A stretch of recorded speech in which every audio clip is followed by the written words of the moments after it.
Little rat, look at little rat. Hello, little rat. You are so cute. What are you? Are you a rat? I don't know. Hello, we meet again. It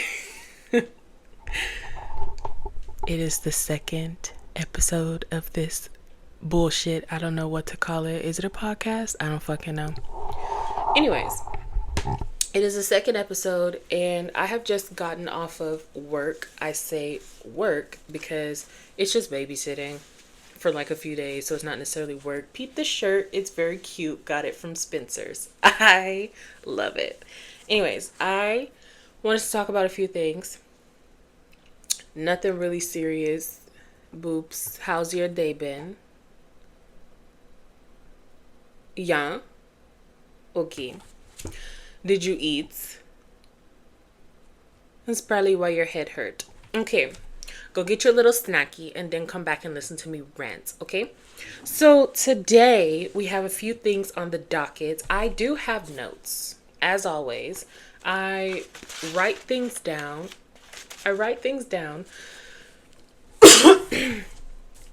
Because I want to have it like very concise, because I know I will go off the rails and not really know what the fuck I'm talking about. So the first thing that I want to talk about is Sylvia Plath. And is Sylvia Plath controversial? I don't know. Okay, all I know is I'm hearing references about her. I got a book of poems not knowing who she was. And I like some of the poems that's in here, okay?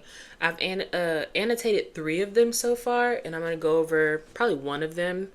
But I just wanted to talk about Sylvia Plath first. So, who the fuck is Sylvia Plath, bitch? I don't fucking know. But anyway, she was an American poet, novelist, and short story writer, and she was born in Boston, Massachusetts in 1932. And then she died in 1963 by her own hand, at the age of 30. She was so young, but she was also very troubled. She was very, very, I'm sorry, I'm picking at my face. That's very rude of me. I have pimples. like fine bumps. You know, like those fine bumps. It's not necessarily like a pimple, like a zit, but it's kind of like, I don't know. But it's like those fine bumps, and it's just like, where the fuck did it come from? I don't know. But that's what Sylvia Plath. Okay. I was at Barnes & Noble's trying to find the books that I needed for my mythology class, and I saw this book. And I have been trying to really get into reading and also poems and like really like meaningful stuff that you have to dig deep and like decipher almost, and stuff that I can put my own thoughts into instead of having to look up what does this mean. I can go on here and I can say this is what I think it means, and no one can correct me because that's my opinion, this is my thoughts. Okay, so she wrote a lot of poems. She wrote The Bell Jar. Didn't know that. I knew of The Bell Jar, but I didn't know who wrote it or like really what it's about. I think it's basically, from what I can understand, it's like a semi-autobiography, and it just like expresses how this girl, Sylvia, I do believe, is going through, I don't think she uses her own name, but the main character is going through these just troubling times, and it's just like it shows like how depressed she was and all of that before she actually went to sleep forever. This book that I have, this book of poems, is called The Collected Poems, and it is a Pulitzer Prize winner, and it was edited by her ex-husband, Ted Hughes. I say ex-husband because they were separated before she died because he had an affair, but I don't think there was like divorce. Anyways, so she also alleged abuse by his hand shortly before they separated. And I have it written down here. It says in February, and I'm getting this stuff from Wikipedia. In February 1961, Plath miscarried, and she writes about it in several of her poems. I found 2 that I know of, Stillborn and Parliament Hill Fields. She even wrote a letter to her therapist that said Hughes beat her 2 days before the miscarriage she experienced. Now, stillborn, I actually annotated today while I was babysitting. I think it is... No, that's not it. Yeah. I actually annotated stillborn while I was babysitting. I don't know if I'm going to go over that one or any of the other two. I don't know. So, she actually, like... what is the word? She actually, I don't know, she did a lot of confessional writing or confessional poetry, confessionalism. And I was like, what the fuck is that? So I had to look it up. What is confessional poetry or confessionalism? It is a style of poetry that emerged in the United States during the late 1950s and early 1960s. It's probably elsewhere as well, but this is what was on Wikipedia. It is sometimes classified as a form of postmodernism, and it has been described as poetry of the personal or I, focusing on extreme moments of individual experience, the psyche, and personal trauma, including previously and occasionally still taboo matters such as mental illness, sexuality, and sewer slide. I don't know if I can say that word. I'm not monetized, so I probably can say it. I mean, dick is on my shirt, so I probably can say it, but I won't. Often set in relation to broader social themes. So basically, confessionalism is like I'm telling you a story through my lens, but I'm using specifically personal events that happened to me and the words I instead of thinking in the third person or, stuff like that. So then you get into stuff like, I went down kind of a little rabbit hole. Then you get into stuff like, what exactly is postmodernism? It is a term used to refer to a variety of artistic, cultural, and philosophical movements that claim to mark a break from modernism. So what they have in common is the conviction that it is no longer possible to rely upon previous ways of representing reality. Still, there is disagreement among experts about its more precise meaning, even within narrow context. So postmodernism is a variety of ways that you can, I don't know, be philosophical, I guess. My brain can't really work right now. Anyways, I feel like it's more experimental, whereas modernism was an early 20th century movement in literature, visual arts, and music that emphasized abstraction and subjective experiences. So, if it's a break from modernism, maybe it's not so experimental. I don't know. They both basically kind of represent the same thing, I guess. Anyways, postmodernism can be found in architecture, dance, graphic design, literature, and music. So, I don't know really what any of that means, but I found it important to say. I'm gonna pick a poem that I annotated and read it. I think I'm gonna do this one. Rhyme. I annotated 3. I did rhyme, which is there. I did stillborn, which I showed before. And I did I am vertical. So, I think I'm going to do rhyme because I liked rhyme the most. I think I'm going to read it and then I'll just say what I wrote on the side and then we'll move on. So, rhyme. I've got a stubborn goose whose guts honeycombed with golden eggs yet won't lay one. She, aidled in her goose wit, struts the barnyard like those taloned hags who ogle men and crimp their wrinkles in a grin, jangling their great money bags while I eat grits. She fattens on the finest grain. Now, as I hone my knife, she begs pardon, and that's so humbly done. I turn this keen still on myself before profit by such a rogue's act. But how those feathers shine, exit from a smoky slit her ruby dregs. What the fuck does that mean, bitch?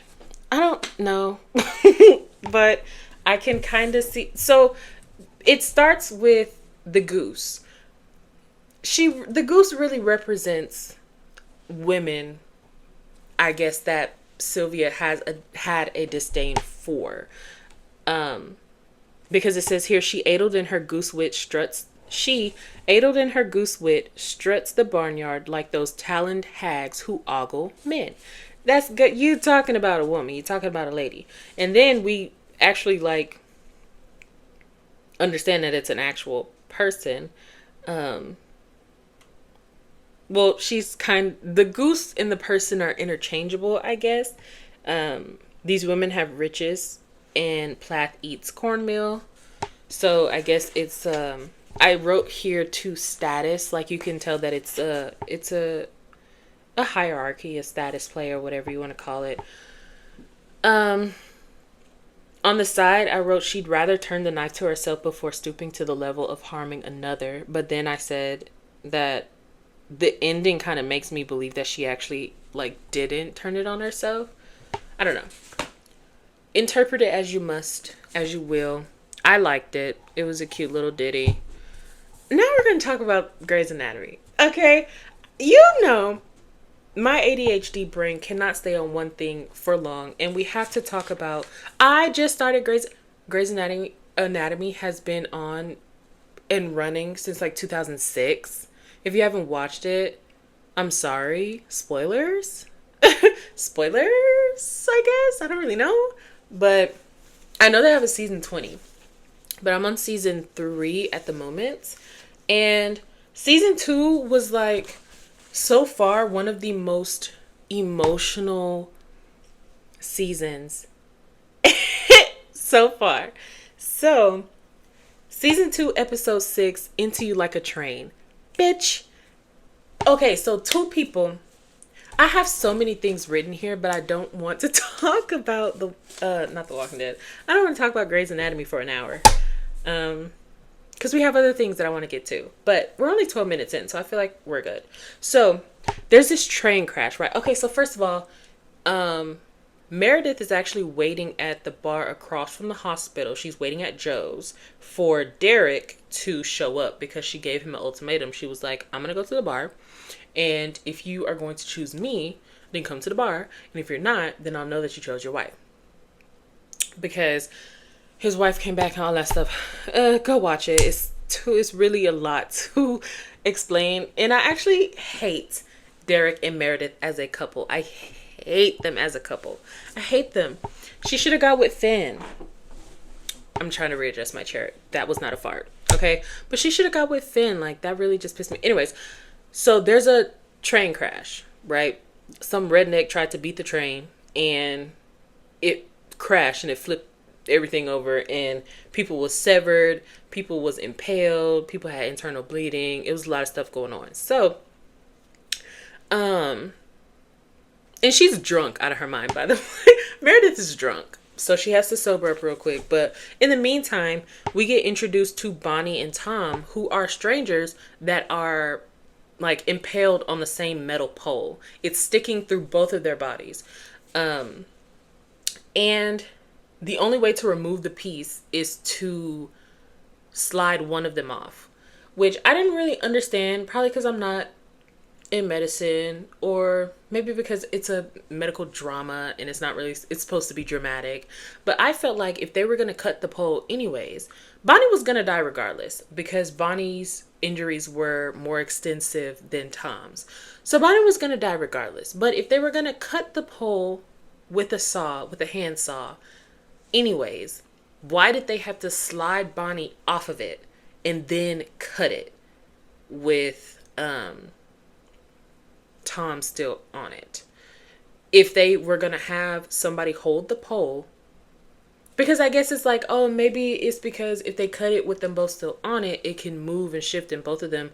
I mean, it's so many doctors. Have somebody hold both ends in the middle, and then you cut.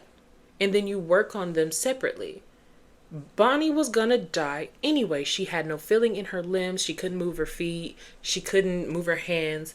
And Tom could do all those things. But Tom was older. And so when they told them about the ultimatum of like, one of you have to die to save the other, he was like, it could be me. He was trying to sacrifice his life Tears. Tears. Strangers. And he was like, yeah, it could be me because I've lived so far. If I die, it is what it is. But if Bonnie dies, she's 20-something years old. She's a 20-year-old. And she has a fiance that's on the way. I am 50 and I've lived enough. You know? And they were like, that's admirable. However, her injuries are more extensive than yours. So we have to move Bonnie off the pole. And she most likely won't live. And she didn't. Spoiler alert, she didn't. But anyways, they have this little moment and it's so cute. And he was like, it's just not fair. It's just not fair. Strangers. Don't know each other but stuck to each other by a pole in their guts. Pause. Strangers. Okay? Tears. Immediate tears. Anyways, they try their best. They end up sliding her off, but they try their best to save her, and they can't. And as they're working on her, she starts to flatline. And it's like, there's no need in trying to bring her back because she's not going to make it anyways. So we need to move over to Tom.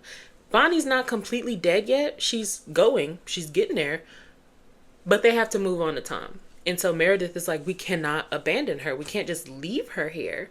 And apparently this situation is like parallel to how Meredith feels about Derek leaving her for his cheating wife. But it's like, how are you going to...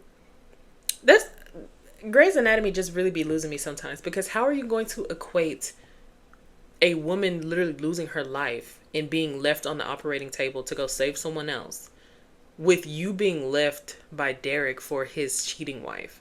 That's very weird.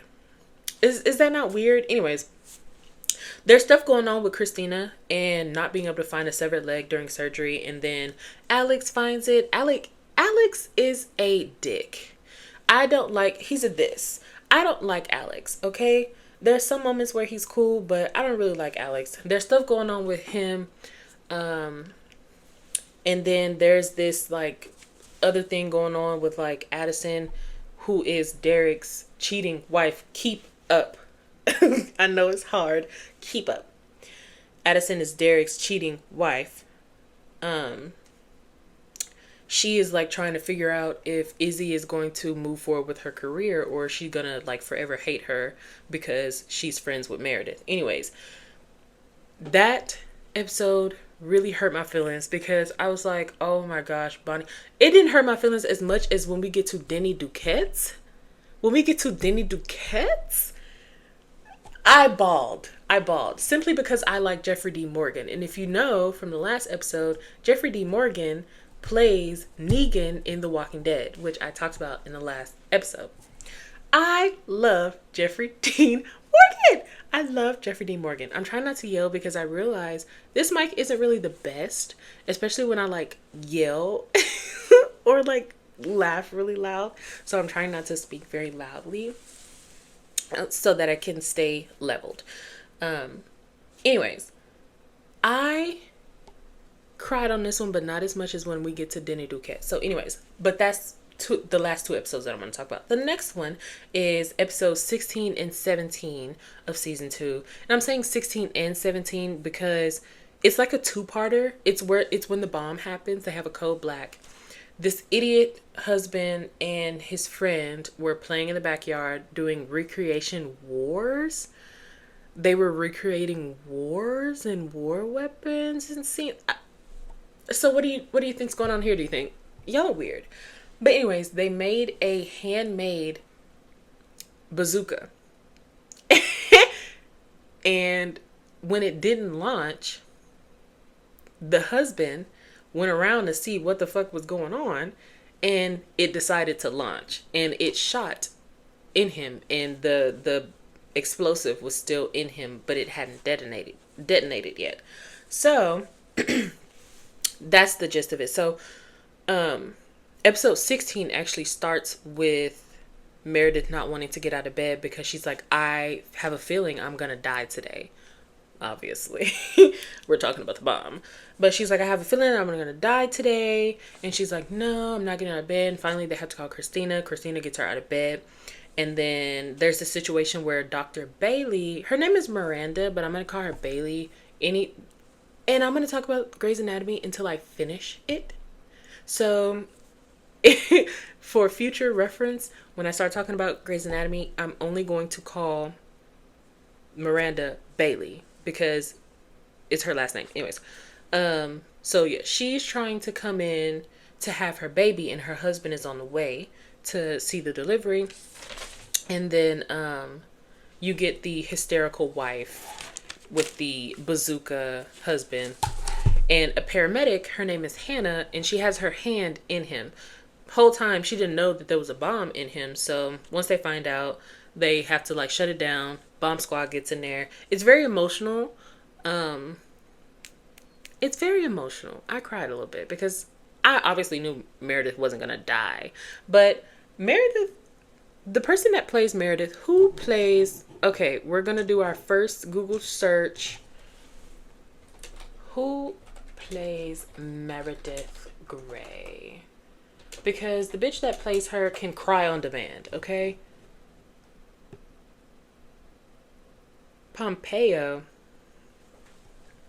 Ellen. Okay. Ellen's three kids with Chris Ivory.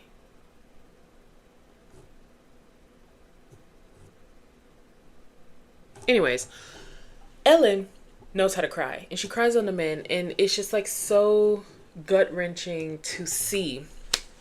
And I just cried a lot. It wasn't the saddest episode. 16 ended with Hannah taking her hand out. Also, Bailey's husband actually got into a wreck trying to come and see his baby. And so Bailey actually refuses to give birth until he gets there. And she doesn't know that he is in the middle of brain surgery because he had a wreck trying to get there. So she refuses to push, puts the baby in danger. Eventually, George gets her to put that. This is going to the second episode. At the end of the 16th episode, Hannah actually takes her hand because the anesthesiologist,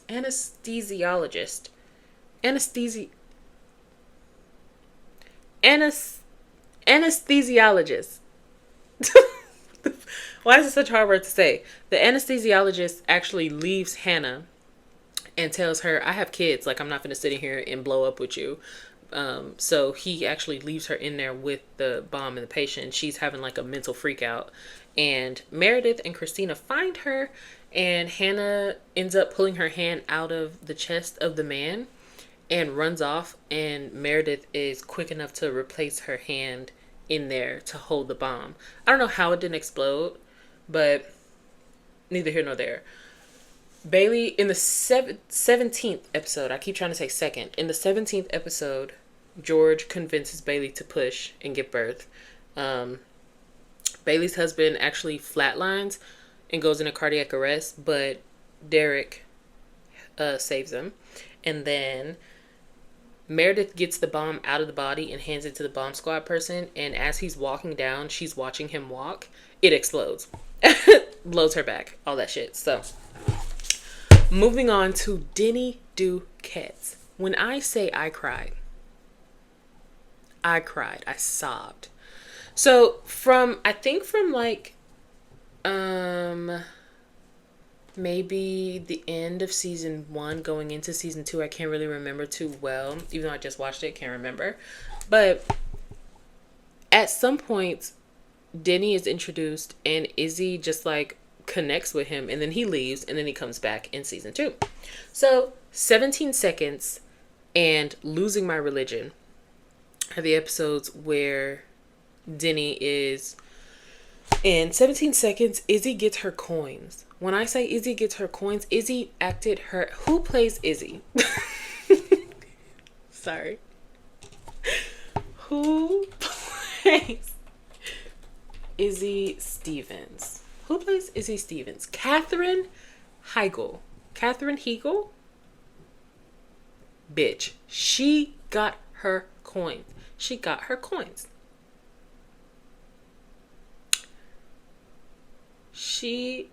coins so bad. And I love her, and she's so gorgeous. Anyways, Catherine got her coins, and 17 Seconds was very, very emotional because Denny was on the like transplant list for a very, very long time, years. He's waiting for a heart, right? And so he was put on this like LVAD machine, which is like an artificial heart, I think. I'm not completely sure, but it was keeping him alive, right? And they knew it wouldn't last long before his condition got worser. Worser, is that a word? Don't know. Before his condition got worse, and so when the opportunity came, they were like, yeah, we're gonna go get a heart. So Preston Burke, he's another one that I'm gonna refer to by his last name because that's all that they call him. So Burke, he actually went with Karev, Alex, to go and get the heart. There were 2 patients, but their guy died, and well, he was already dead, but his heart was no longer usable for some reason. I don't know why, but that heart fell through, and so the last heart was meant to go to somebody else, and there was another doctor, so they basically had to like challenge her to a fucking duel, like a penis piss off. Even though she didn't have a penis, but it kind of was like, I'm a better doctor than you, this man deserves his heart, you're not getting it. And they had to go back and forth. Eventually, Izzy ends up lying on the phone to Burke and is like, he's getting worse, his condition is bad, and he's like, if you can prove that his condition is worse, then he will get the heart. So Izzy has to convince Denny to let her cut his LVAD wire, which will stop his heart for a little bit, and then she'll bring him back. But it's not a permanent fix to bring him back. So yeah, it's just awful. During this time, they're also dealing with people who were shot by a crazy gunman, and as Burke is coming back to check on Denny, he is actually shot, which becomes a point of contingence.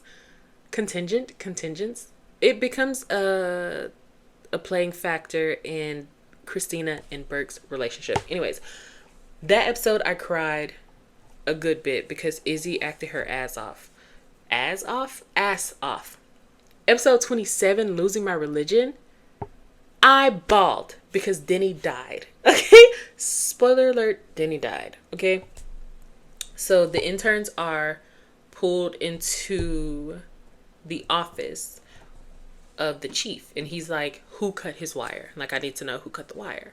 He has a suspicion, but he needs them to confess. And so no one confesses because everyone has their own shit that they're dealing with. So he punishes them by making them plan a prom for his cancer-stricken niece, Camille. So, who missed her prom because of the cancer. So everyone has a choice. Meredith has to choose between Finn and Derek. She ends up choosing Derek, no surprise, after a while. And she also has to choose whether or not to put their dog Doc down, which she ends up doing. And then Izzy has to decide whether to tell the truth or not. She ends up telling the truth after she finds Denny dead because he had a stroke. He had blood clots around the heart. It was a good heart. It was a healthy heart, but he was prone to blood clotting, I think she said, and he had a stroke and died. And she wasn't there with him because she was changing her prom dress 3 times before she was trying to get there to, have her look her best. So, bald on that. Bald. When I say bald, yeah. Anyways, now that we're done talking about Grey's Anatomy, remember in the last episode I talked about the mythology class that I have? Yeah, well, we're talking about mythology again. I don't want to hear it. Okay? We're talking about mythology, and in particular, we are talking about a Chinese tale by Songling, I think is how you pronounce that. He lived during the transition from the Ming Dynasty to the Qing Dynasty. I think that's how you pronounce it. Qing. Qing Dynasty. And he went around gathering tales from his people so that they could retell the stories. And this was, between 1640 and 1715 was when he lived, I think. So, we I was assigned a group, and it was me and two other people, and we were designated a specific myth or a folktale. And the folktale that we got was Fox in the Bottle. The Fox in the Bottle. And I love this folktale, and I want to tell you about it. So, I'm trying to think because I have so many sticky notes with like context on them and like my thoughts and stuff, but they're in the way of my actual notes. So, I have to move things around. Sorry. Hold on. Okay, so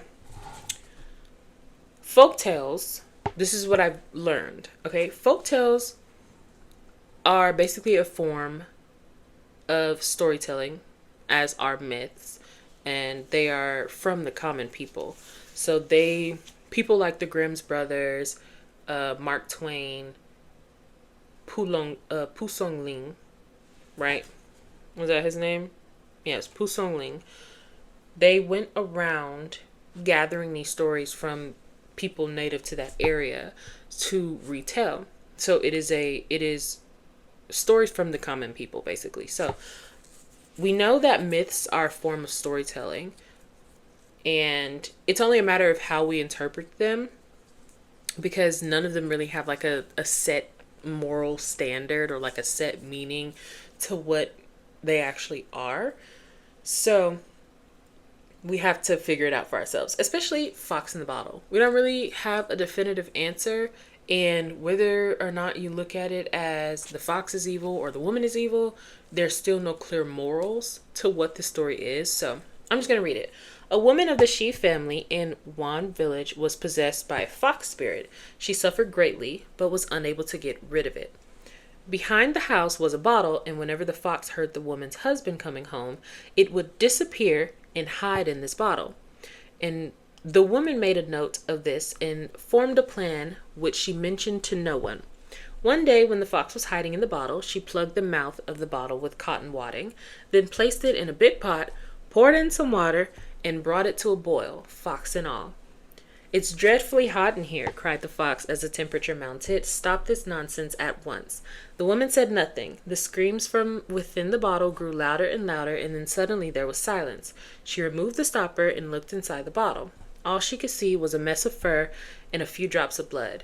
And this was translated and edited by John Minford. Now, if you looked at I don't know if I will edit this and like put it in so you can see it on the screen, but when you look at the text that was translated, there are three phrases, two phrases in one word that are italicized, and I kind of hypothesize as to why they're italicized. So,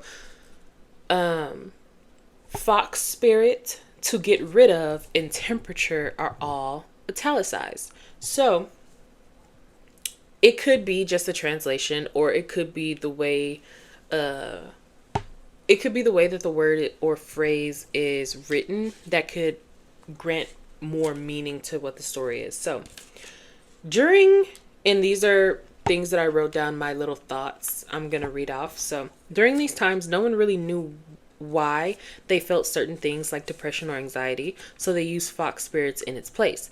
Because in many tales, foxes are tricksters, so it makes sense why they would be used in the case of not knowing what anxiety is. So they had the mentality and they had the thought process of, I don't know what's ailing me, and it feels like my body is playing tricks on me. I'm feeling anxious, for lack of a better term, because I didn't really know what that was. So I'm feeling anxious, so I feel like it's a trickster spirit. Who is the most trickster of them all? Foxes. So that is why they use fox spirit. So with this context, we as readers know that fox spirit is probably in this font or italicized because it's not actually a spirit of a fox, rather the interpretation of what was thought to be ailing those with strange emotions or feelings. So that is why I think fox spirit is italicized. To get rid of being italicized to me means that the person reading this tale needs to know that the spirit is a certain emotion that the lady is dealing with. This isn't something that will just go away with ease, as you can see by the end of the tale. because she ends up boiling the bitch alive. And this is the other part where I talk about temperature being italicized. So to me, this tale is obviously very metaphorical, which it is. There is no actual fox spirit. There is no bottle. There is no pot. The spirit is the emotion. Her trapping it in the bottle is a literal manifestation of her bottling or suppressing her feelings. And the temperature mounting or rising is the climax or the culminating point. Culmination of her losing her actual shit, basically, and acting out of frustration, and by the end of it, the fox is dead. So we had to answer some questions that related to the poem. I actually really like the poem. Like I said, it's very metaphorical. It's not literal. There, like I said, is no fox. There is no fox spirit. There is no bottle. This is a literal, this is a metaphorical way to say that people would bottle up emotions because they didn't know how to deal with them. Whether it be, whether it be grief, depression, anxiety, just overwhelming sadness, anything like that. They didn't know how to deal with it. So they said, we're going to make a story to kind of explain, which will put a lot more people at ease. Like in the last episode when we talked about mythology, I said that the story about Bacchus, if I remember correctly, turning Ari into like a constellation, it was a way to explain why the stars look like that. We don't know why the stars look like that, but to put you at ease, we will make up a story about how someone took off her crown and placed it in the sky, and it was forever made in her honor. Now she's a constellation. You know what I mean? Like, we don't really know why the stars look like that. We don't really know why you're depressed. We don't even know what depressed means, but we will say that it's a fox spirit because they're tricksters and they like to play tricks on people. So we had to answer 4 questions, and I want to talk about my answers because why not? It's my channel. Now we'll talk about whatever I want to talk about. And you can't leave, boop. You can't leave. We're on the phone. Chill out. So the first question was, what about these stories tells us that they might not be for kids? Because that was the whole thing of the lesson as well, is that a lot of times when we think of folk tales and fairy tales, we think of Disney. Like if you say fairy tale, what are you going to think of? If you're an American, you're going to think of Disney. And that's not necessarily the case. A lot of these stories are not really made for children at all, and they never were intended to be, but we Americanized them, so everything is a little different, you know. But what about these stories tells us that they might not be for kids? I said the initial nature of the story itself. The story is about a woman being tormented by a fox spirit. Now, if you don't know that going into the story, the first sentence literally says it. Like the first sentence literally says, this woman is possessed. That's not typically a child-friendly word. So you can kind of use your context clues. So the second question was, how does this story blur the line between good and bad or right and wrong? This one was a little tricky for me because I had to think. I'm not really, in these classes, I'm not really used to thinking. I'm just used to like putting some stuff down and then getting points for it. But I actually really like this class. And so far, I've been doing really good. So I feel like the story toes the line between good and bad or right and wrong because you can't really tell who's the villain and who's the hero in this story. Like I said, there's no real moral lesson other than like, don't bottle your feelings and emotions up. But by the end of it, you're not really told that lesson unless you dig deep. And people are just reading these fairy tales. They're not really digging deep. So if you think of it in the way of the fox being the villain, the woman has now resorted to violence to rid herself of the spirit, which is no better than the tormenting that the fox did in the first place. But if you think of it as the woman is the villain for resorting to this violence, you then have to think back to why she resorted to the violence, what made her do this, what made her trap the fox in the bottle and boil it alive. So either way you look at it, there's no clear understanding. And even if you want to go with the thought of the whole moral is to not bottle up your emotions or suppress your feelings, if that is the moral that you want to go with, it's not what I want to go with because it doesn't make any sense. But if that is the moral that you want to go with, by the end of it, there is no there is no definitive, oh God, I shouldn't have done that. Like, oh, I feel bad for boiling this fox alive. No, she's like content. She's like, oh, finally, I got rid of you. So I don't really think by the end of it, we have this understanding of you shouldn't do this. And that's what we're really looking for. The third question is, how does the story frustrate our attempts to find a clear or uplifting moral message? And that goes into what I just said. There is no definitive answer by the end of it. You really have to dig deep. And even then, it doesn't make sense given the context. I think it frustrates our chance of finding a clear answer simply because either way you look at it, there are flaws in both characters. The woman and the fox are both bad in some ways. And there's no way to get a definitive answer because it's a folktale. We don't really know. So the last question was a bit of a doozy for me, which took me down a rabbit hole, but we have time.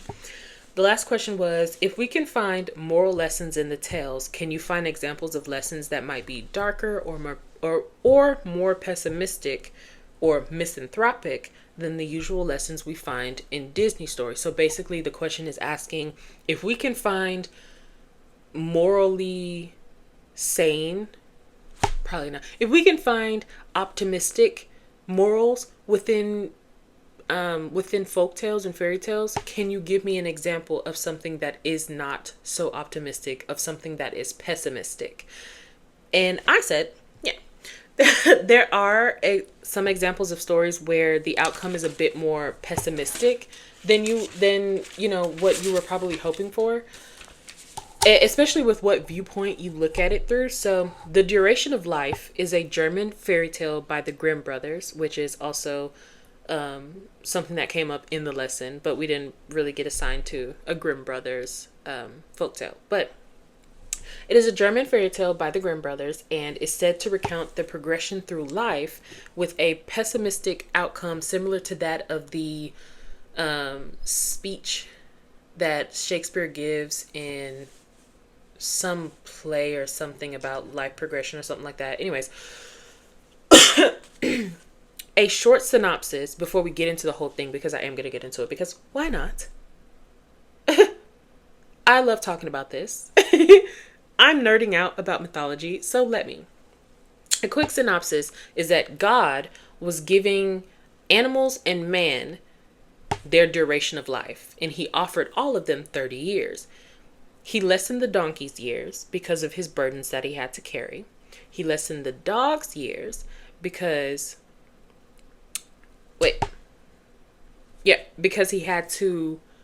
he lessened the donkey's years because of the burdens that he had to carry.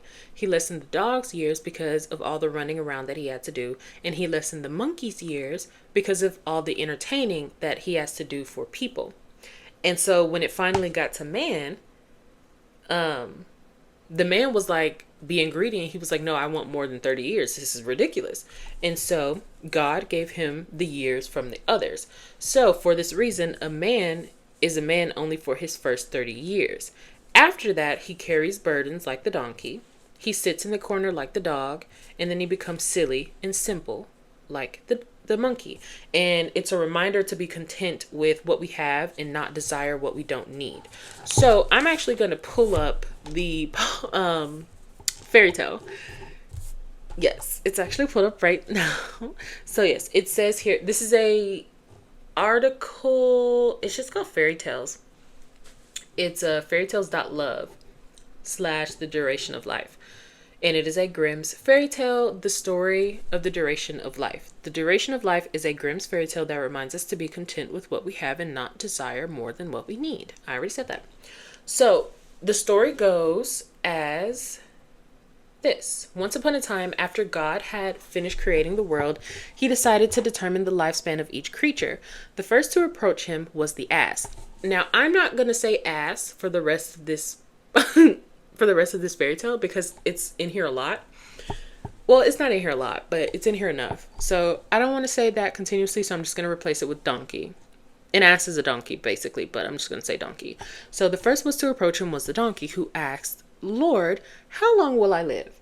God answered, 30 years, is that sufficient for you? But the donkey replied, Lord, that is way too long. Okay.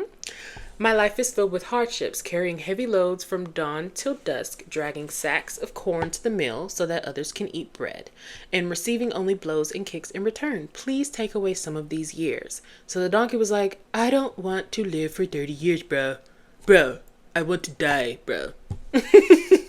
So, touched by the donkey's plea for less life, God granted his wish and was like, okay, fine, bro. I will let you live for 18 years, bro. And he was like, okay, cool. So the next thing that came up to God was the dog. And he was offered 30 years to live, right? And the dog was like, that's too long. My feet cannot endure running for so long. And when my voice grows weak and my teeth are gone, what will be left of me but to run around and growl? I don't want to live that long. And God was like, you got a point. And so he reduced his lifespan to, he reduced it by 12 years, right? So he was like, okay, cool. So the monkey was the last one to approach God of the animals.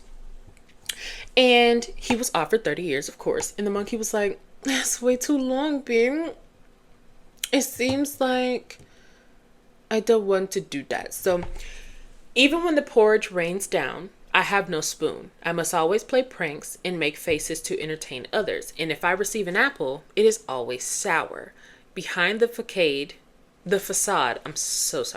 Behind the facade of happiness is often sadness, and I cannot endure for 30 years. So basically this monkey is like, I am nothing but a joke to everyone, and I will never get treated properly, and I don't want to go through that for 30 years. And so God was compassionate, and he said, okay, I'll take 10 years off your life. And the monkey was like, okay, cool. So finally, man arrived, robust and healthy, and asked God to determine his lifespan. God replied, 30 years. The man was like, that's too short.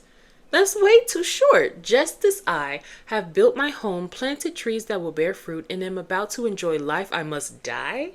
Please lengthen my life, please. So God was like, okay.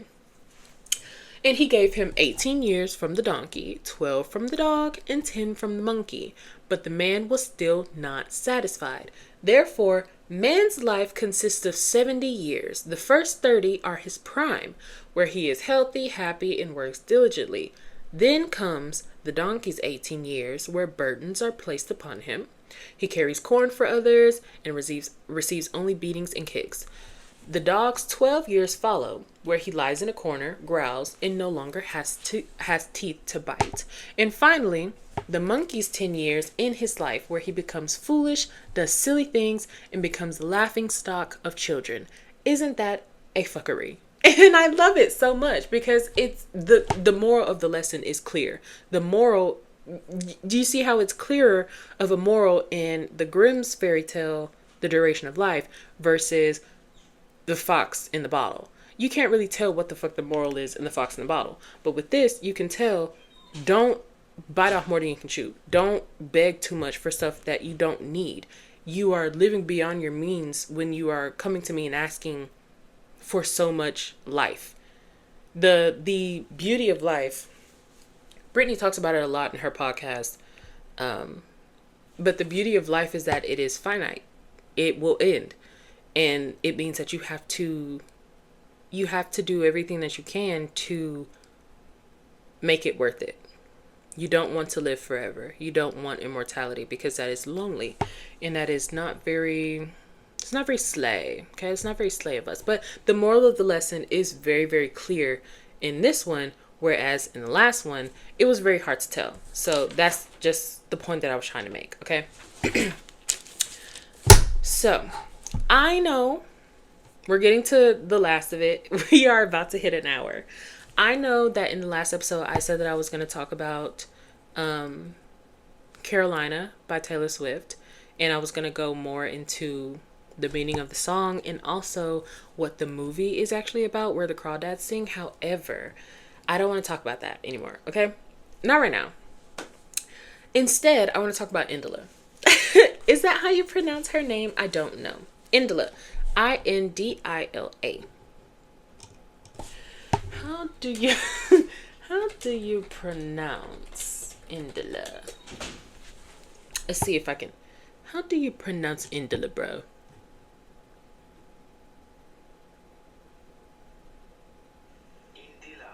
Indila?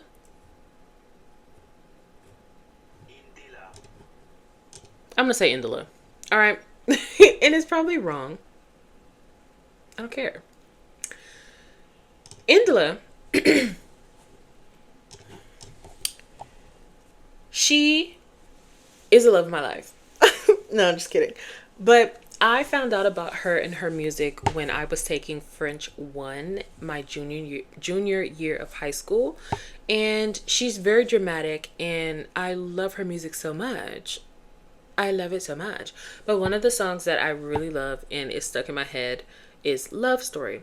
And I don't think y'all understand what Indila said in Love Story.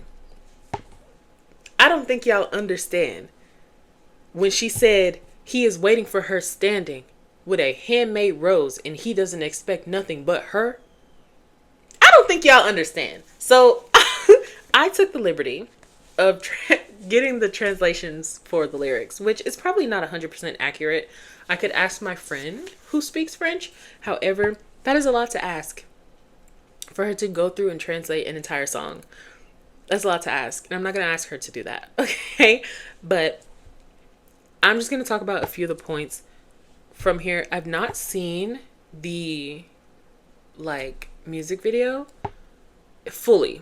I've not seen it fully because I watched it in my French 1 class, Madame Mademoiselle How. Yeah, Heidi How. Heidi Ho. Anyways, Miss Howe was very great and I loved her so very much. Anyways, I watched a little bit of the music video in her class and I also really loved her song Tourne dans le vide. Tourne dans le vide. Turning in the void, spinning in the void, however you want to say it. That is also a very dramatic song.